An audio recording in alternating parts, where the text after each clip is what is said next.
Bismillahirrahmanirrahim. Welcome to MK Academy. In this video lecture, we will discuss logarithmic function or simply log function. Basically, logarithmic function is the inverse of exponential function. हम previous lectures में inverse function और exponential function को discuss कर चुके हैं, जिसका link description में given है. I again repeat, logarithmic function is the inverse of exponential function. यानी कि लोगैरिथमिक फंक्शन और एक्सपोनेंशियल फंक्शन एक दूसरे के इन्वर्स होते हैं. The inverse of exponential function that is y is equal to a की पावर x इज x की power x is equal to a की पावर y. यानी कि यहाँ हमने डिपेंडेंट वेरिएबल को इंडिपेंडेंट वेरिएबल में चेंज कर दिया है और इंडिपेंडेंट वेरिएबल को डिपेंडेंट वेरिएबल से रिप्लेस कर दिया है. अब मसला यहाँ पे ये है कि हम y को एक्सप्लिट नहीं कर पा रहे, फंक्शन को y की फॉर्म में नहीं लिख पा रहे. y is equal to a की पावर x जैसे हमने यहाँ y को एक्सप्लिट किया हुआ है, इस तरह हम इस इन्वर्स फंक्शन में से y को एक्सप्लिट नहीं कर पाते. हमें ऐसा कोई तरीका नहीं पता, कोई ऐसा फंक्शन नहीं पता जिसके ज़रिए से हम इस y को एक्सप्लिट कर पाएँ. तो इस प्रॉब्लम को सॉल्व करने के लिए लोगैरिथमिक फंक्शन डिफ़ाइन किया गया, जो कि इस फंक्शन के इक्विवेलेंट है. इन्वर्स एक्सपोनेंशियल फंक्शन के इन्वर्स वाले फंक्शन के इक्विवेलेंट है. जो आंसर हमें इस फंक्शन से मिलने चाहिए, यानी कि इसके इन्वर्स होने चाहिए, वो हमें लोगैरिथमिक फंक्शन देता है. Okay, the logarithmic function y is equal to log to the base a of x is defined to be equivalent to the inverse of exponential equation x is equal to a की power y. Okay, अब हमने logarithmic function define करवा लिया, हमें पता चल गया कि ये इस फंक्शन के इक्विवेलेंट है. अब हम बताएंगे लोगैरिथमिक फंक्शन डिफाइन कहाँ कहाँ है और कहाँ कहाँ नहीं है. लोगैरिथमिक फंक्शन की जो बेस है a, ये यही बेस है जो एक्सपोनेंशियल फंक्शन की हम लेते थे.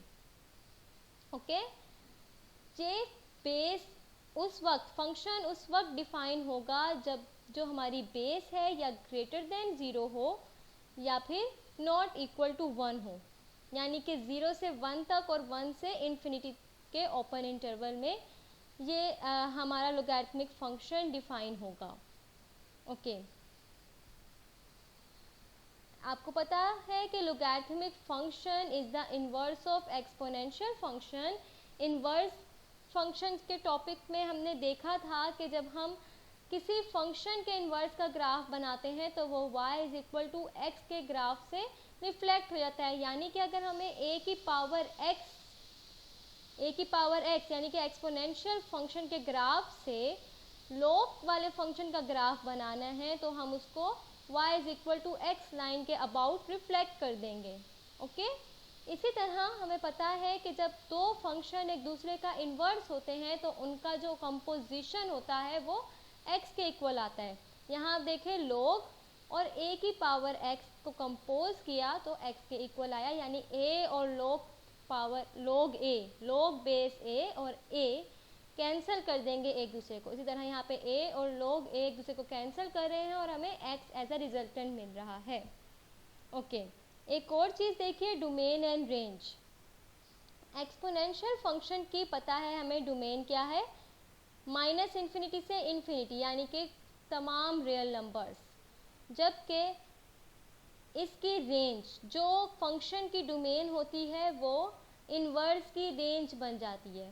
तो आप देखिए यहाँ पे जो log वाले फंक्शन की रेंज है वो माइनस इन्फिनिटी टू इन्फिनिटी, जबकि डोमेन देखिए एक्सपोनेंशियल फंक्शन की क्या बनती है, 0 से इन्फिनिटी ओपन इंटरवल. इसी तरह जब हम डोमेन देखेंगे log ऑफ x की तो 0 से इन्फिनिटी. ओके, ग्राफ देखिए log फंक्शन के, जैसे जैसे हम बेस चेंज कर रहे हैं ग्राफ की शेप चेंज नहीं हो रही, बस उसकी स्लोप्स में डिफरेंस आ रहा है, जिस तरह एक्सपोनेंशियल फंक्शन की स्लोप्स में डिफरेंस आया था बेस के चेंज करने से.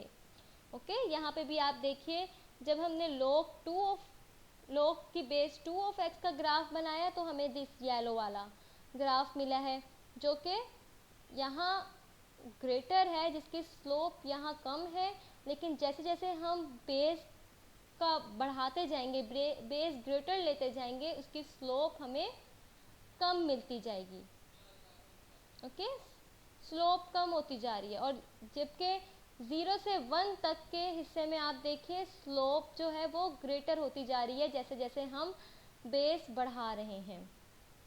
ओके, कुछ लॉज हैं लॉगरिथमिक फंक्शंस के। देखिए, लॉग बेस ए के लिए x y, log of x y is equal to log of x plus log of y, यानी कि मल्टीप्लाई प्रोडक्ट जो है वो हमारा किस में चेंज हो जाता है, सम में। इसी तरह जब हम क्वोशंट लेते हैं, डिवाइड करते हैं एक्स और वाई को और लॉग लेते हैं, तो वो इक्वल होता है log of x minus log of y के। जबकि लॉग ऑफ एक्स की पावर आर जो है, इसमें से आर यानी कि जो पावर ली हुई है वो आउटसाइड आ जाती है, बाहर आ जाती है लॉग के, आर लॉग एक्स बन जाता है। ओके, ये आपने हमेशा याद रखने हैं लॉज। एग्जाम्पल के थ्रू देखिए, log 2 base 80 minus log base 2 of 5। आपको पता है माइनस साइन की वजह से हम क्या करते हैं, इसको 80/5 बना दिया हमने, यानी कि माइनस की वजह से हमने इसको एक बार log लिखा और 80/5 यानी कि 16 आ गया हमारे पास, log 16। Okay, this is equal to 4। ये आप कैलकुलेटर से इजीली निकाल सकते हैं। और इसके अलावा आपको पता है कि जब हम 2 की पावर 4 लेते हैं तो हमारे पास 16 आंसर आता है, तो log of 2 of 16 is equal to 4 आ जाएगा सिंपली। ओके, अब हम बात करते हैं नेचुरल लॉगरिथमिक फंक्शन की। जैसे हमने बात की थी नेचुरल एक्सपोनेंशियल फंक्शन की, अगर हमारी बेस जो है वो एक्सपोनेंशियल, नेचुरल एक्सपोनेंशियल ई हो जाए, आइलर नंबर हो जाए, तो ये जो हमारा log बेस ई एक्स है ये हमारा ln x, इसको हम लिखते हैं और इसको नेचुरल लॉगरिथमिक फंक्शन कहते हैं। ये इस नेचुरल एक्सपोनेंशियल फंक्शन का इन्वर्स होता है, यानी कि y is equal to ln x equivalent होगा e की power y is equal to x के। ओके, यानी कि अगर हम इन दोनों को कंपोज करेंगे तो x के इक्वल आएगा, इन दोनों की कंपोजिशन x के इक्वल आएगी। ये शो करिए, ये एक दूसरे का इन्वर्स है। ओके, चेंज ऑफ बेस, हम लॉगरिथमिक फंक्शन में बेस को चेंज कर सकते हैं। किस तरह कर सकते हैं, देखिए, अगर हमारे पास log a कोई भी बेस हो सकती है, x है, उसको हम किसी भी बेस के लॉगरिथमिक फंक्शन से रिप्लेस कर सकते हैं। ln x over ln a, ऊपर x रहा, नीचे जो हमने बेस चेंज की है वो आ गया। ओके, प्रूफ देखिए, y is equal to log a x, ठीक है, ये हमें पता है। जब हम इस पे दोनों तरफ log एक्सपोनेंशियल अप्लाई करेंगे तो a की power y is equal to x आ जाएगा। अब इसके दोनों तरफ नेचुरल log अप्लाई कर दिया, या जौन सी मर्जी आप बेस लेना चाहें, यहाँ हमने नेचुरल log के थ्रू किया है, तो कोई किसी भी बेस के लॉगरिथमिक को आप अप्लाई कर सकते हैं जो कि आपको यहाँ चाहिए। सो हमें क्या मिला, ln a y is equal to ln x। आपको पता है पावर लॉ से y बाहर आ जाएगा, तो ये हमें मिलेगा y is equal to ln a is equal to ln x। जब y हमने एक्सप्लिट करना है यहाँ से, तो ln को उस तरफ लेके जाएंगे तो ये डिवाइड हो जाएगा, y is equal to ln x over ln a हमें मिल गया। तो ये प्रूफ कंप्लीट हो गया है। ओके, ट्रांसफॉर्मेशन फंक्शंस भी हम देख चुके थे प्रीवियस लेक्चर में।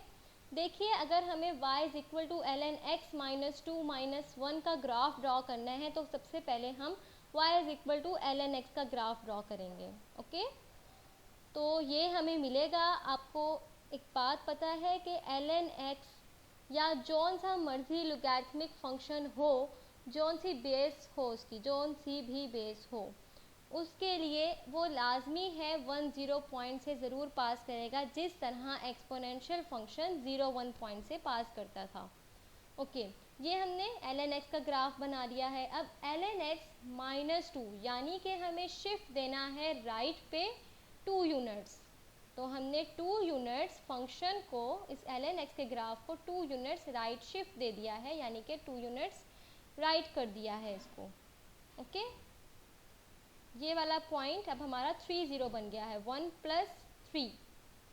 Okay, right shift. ये देखिए अब ln x माइनस 2 का ग्राफ हमें मिल गया है। अब हमें करना है -1 यानी कि 1 unit downward shift, 1 unit downward shift. ऐसे का ऐसे ही हमने 1 यूनिट इसे नीचे कर दिया है।